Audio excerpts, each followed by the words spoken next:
Oke saudara, sudah banyak ya kita kasih ayat tentang api penyucian, tapi selalu terjadi keberatan dari teman-teman kita yang non-Katolik.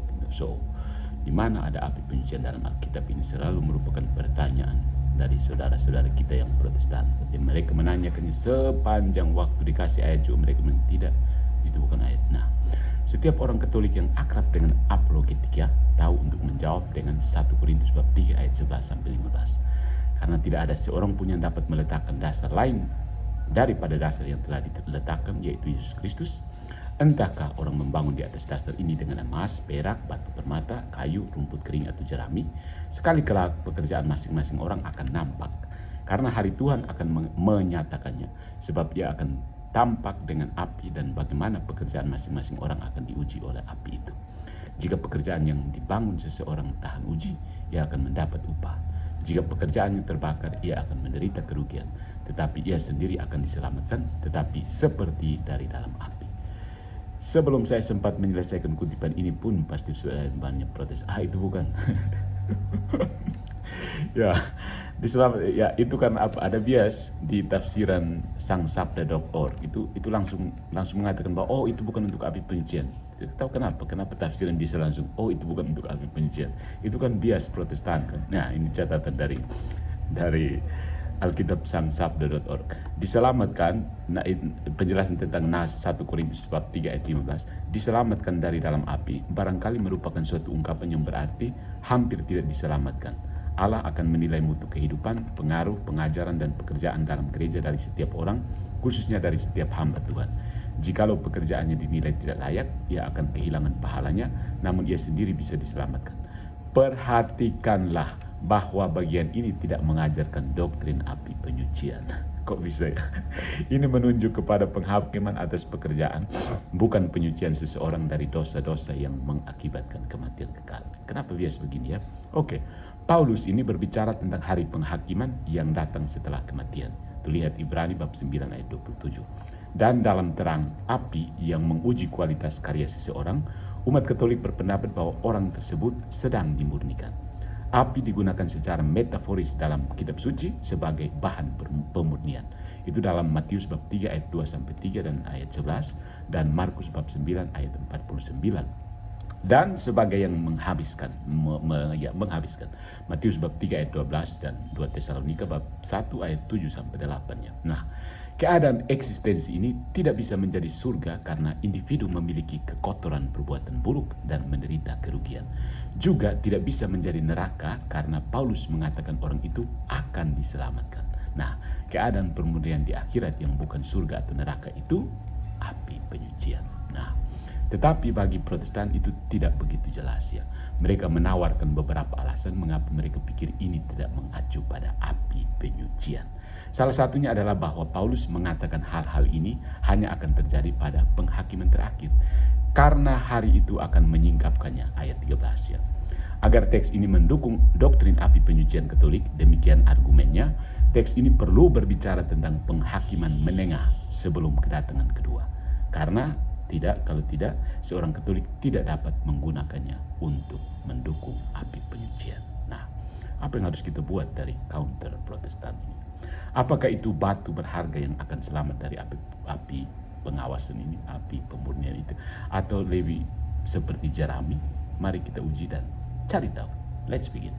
Memang benar bahwa ketika Paulus berbicara tentang hari itu, dia mengacu pada penghakiman terakhir, yaitu penghakiman pada akhir zaman ketika Kristus datang dalam kemuliaan. Matius bab 25 ayat 31-36. Tetapi ini tidak mencegah seorang Katolik menggunakan bagian ini untuk mendukung api penyucian. Paulus tidak membayangkan bagian ini untuk keadaan peralihan seperti itu, karena sebagaimana yang ditunjukkan oleh beberapa sarjana, Paulus menulis ini pada suatu waktu, yaitu tahun 53, ketika dia berpikir kedatangan kedua sudah dekat, dan bahwa dia dan sebagian besar pendengarnya akan mengalaminya.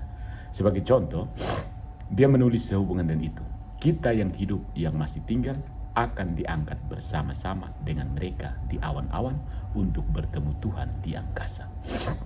1 Tesalonika bab 4 ayat 17. Ya. Bisa dirujuk juga ke 1 Korintus bab 15 ayat 51. Nah, Mengingat hal ini, kita tidak akan mengharapkan Paulus untuk berpikir bahwa peristiwa-peristiwa ini terjadi selama penghakiman menengah sebelum penghakiman terakhir. Tetapi bagaimana jika cakrawala waktu bergeser dan kebanyakan orang meninggal sebelum kedatangan kedua? Bisakah kita mengatakan bahwa mereka menerima semacam penghakiman sebelum penghakiman terakhir? Dan apakah peristiwa-peristiwa yang Paulus gambarkan ini akan terjadi pada penghakiman itu? Cakrawala waktu memang tampaknya bergeser bagi Paulus. Dalam 2 Timotius bab 4 ayat 6, dia memberitahu Timotius bahwa dia tahu kematiannya sudah dekat. Karena aku sudah hampir dikorbankan, waktu keberangkatan saya telah tiba. Jika dia tahu dia akan mati, maka pastilah dia tidak berharap untuk hidup sampai kedatangan keduanya. Nah, bagaimana dengan penghakiman menengah sebelum penghakiman terakhir? Alkitab itu mengungkapkan bahwa penghakiman semacam itu memang ada. Dan itu terjadi segera setelah kematian ketika Allah menentukan tujuan akhir seseorang. Apa yang katekismus sebut sebagai penghakiman khusus, private judgment. KGK nomor 1022. Yesus menjelaskan hal ini dalam perumpamaan tentang orang kaya dan Lazarus. Lazarus dibawa oleh malaikat-malaikat ke pangkuan Abraham. Lukas bab 16 ayat 22. Dan menerima nasib yang nyaman, ayat 25. Orang kaya dibawa ke Hades, di mana ia mengalami siksaan, ayat 23, dan penderitaan, ayat 25. Nasib berbeda yang diberikan kepada setiap orang segera setelah kematian menyiratkan penghakiman tertentu. Ibrani bab 12 ayat 23 berbicara tentang persatuan kita dengan roh orang benar sebagai anggota perjanjian baru. Bahwa kita mendekati roh mereka menunjukkan bahwa mereka sudah mati dan bahwa mereka adalah bagian dari realitas surgawi yang diikuti oleh orang-orang Kristen, memberitahu kita bahwa mereka ada di surga dan dengan demikian telah dihakimi. Nah, Wahyu bab 6 ayat 9 ini menyiratkan hal yang sama karena para martir di surga memohon kepada Allah untuk membalas darah mereka atas para penganiaya mereka yang masih ada di bumi. Wahyu bab 7 ayat 9 sampai 14 menggambarkan mereka yang mengenakan jubah putih yang telah keluar dari kesengsaraan besar. Abad pertama mengalami upah kekal mereka di surga. Sekarang kita tahu ada yang namanya penghakiman menengah, yaitu penghakiman khusus sebelum penghakiman terakhir. Pertanyaannya menjadi seperti ini. Dapatkah kita menerapkan peristiwa-peristiwa yang Paulus bicarakan dalam 1 Korintus bab 3 ayat 11 sampai 15 tadi pada penghakiman khusus ini? Kita punya alasan bagus untuk berpikir bahwa bisa diterapkan. Nah, peristiwa-peristiwa yang Paulus gambarkan tidak memiliki hubungan intrinsik dengan waktu penghakiman, tetapi dengan penghakiman itu sendiri. Pekerjaan sedang ditimbang, diukur, dan jiwa menerima nasib akhirnya. Dalam hal ini surga kan. Nah, itulah yang terjadi pada penghakiman tertentu, penghakiman private judgment itu. Menurut katekismus, setiap orang memiliki bobot pekerjaannya, KGK 1021, dan menerima pembalasan kekal dalam jiwanya yang abadi pada saat kematiannya, baik masuk ke dalam keberkahan surga melalui pemurnian atau segera, atau kutukan yang segera dan abadi. Nomor 1022. Karena jenis penghakiman yang Paulus gambarkan dalam 1 Korintus bab 3 ayat 11 sampai 15, misalnya perbuatan diuji, nasib akhir jiwa ditentukan, adalah jenis penghakiman yang terjadi bagi jiwa-jiwa pada penghakiman tertentu, maka masuk akal untuk menggunakan bagian ini untuk menggambarkan apa yang terjadi pada penghakiman tertentu. Dan jika penghakiman tertentu, penghakiman private itu, maka itu adalah api penyucian.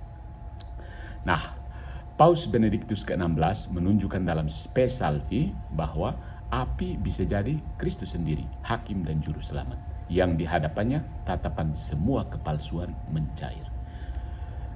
Perjumpaan dengannya ini, dia menjelaskan, membakar kita, mengubah dan membebaskan kita, memungkinkan kita untuk menjadi diri sendiri yang sepenuhnya. Artikel 47 dari Spe Salvi. Penghakiman khusus bagi mereka yang mati dalam persahabatan dengan Kristus dan dengan demikian dijamin surga bisa menjadi pengalaman penyucian itu sendiri. Karena itu, referensi Paulus untuk penghakiman terakhir dalam 1 Korintus bab 3 ayat 11 sampai 15 sama sekali tidak menghentikan seorang Katolik dari menggunakan teks ini untuk api penyucian. Keberatan hari terakhir telah diuji dan terbukti tidak memadai. Tetapi ingat, ini bukan satu-satunya ayat yang mendukung purgatorium. Kita bisa lihat dari Perjanjian Lama sampai pada Wahyu. Prinsipnya seperti ini.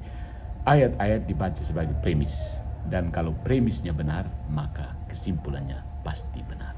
Salve.